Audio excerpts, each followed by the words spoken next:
Querido Arquelau, você é de uma família onde teu pai fundou vários trabalhos aqui próximo a Rio Branco, no estado do Acre. Era um obreiro muito dedicado. Fale um pouco de trabalhos por onde seu pai passou quando você ainda era criança, adolescente, enfim. Sim, pastor.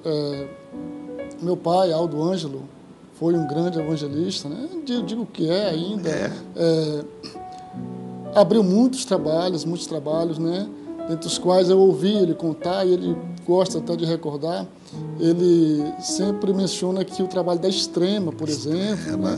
A época que ainda fazia parte eclesiasticamente daqui do Acre, ele que abriu esse trabalho, e numa época, pastor Luiz, uma época de muita dificuldade, não só de locomoção, mas também de enfrentamento ao Evangelho. Havia uma resistência muito grande, fomentada, às vezes até pela igreja oficial da época, né? E ele, um dia desses, conversando com ele sobre isso, e eu perguntei por que dessa, às vezes, aquela agressividade no evangelismo, né, no evangelizar, e ele disse o seguinte: olha, Arquelau, quando a gente entrou no ministério, a orientação que a gente tinha era para ir pregar o evangelho, e a gente entendia que era assim, né? E a época dava certo muitos daqueles aspectos, né, de ensinar. Verdade. E eu recordo de ouvir ele contando que apanhou por causa da pregação do evangelho. Tem um fato bem interessante que já vi ele contar várias vezes, sobretudo em relação à Vila Extrema, que ele abriu o trabalho, né, pregou, ganhou muitas pessoas para Jesus. E quando ele vinha de lá para cá, a estrada, a BR, na época ainda era de barro, e aí o ônibus quebrou, uma coisa assim, e ele encontrou com alguns capatazes de fazenda e tal, né? E eles bateram nele porque ele estava pregando o evangelho. E ele conta que se ajoelhou para apanhar, né?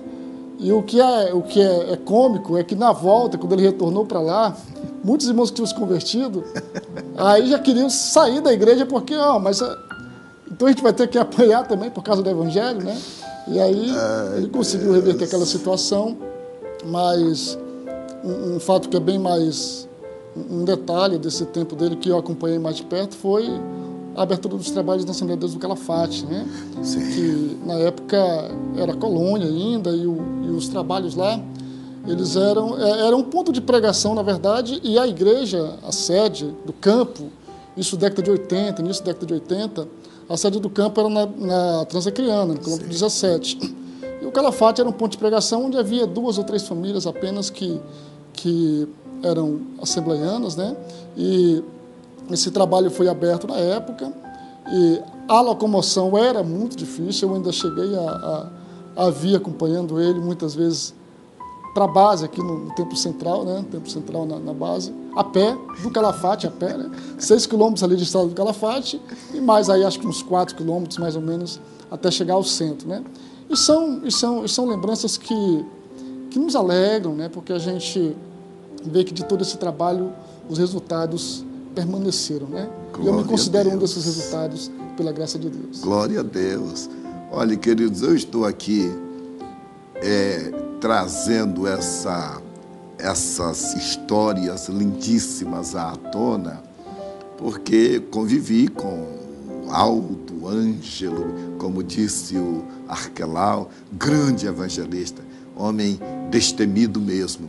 E é para nos situarmos sobre aqueles que passaram, o quanto eles construíram um caminho para nós hoje estarmos trilhando por esse caminho.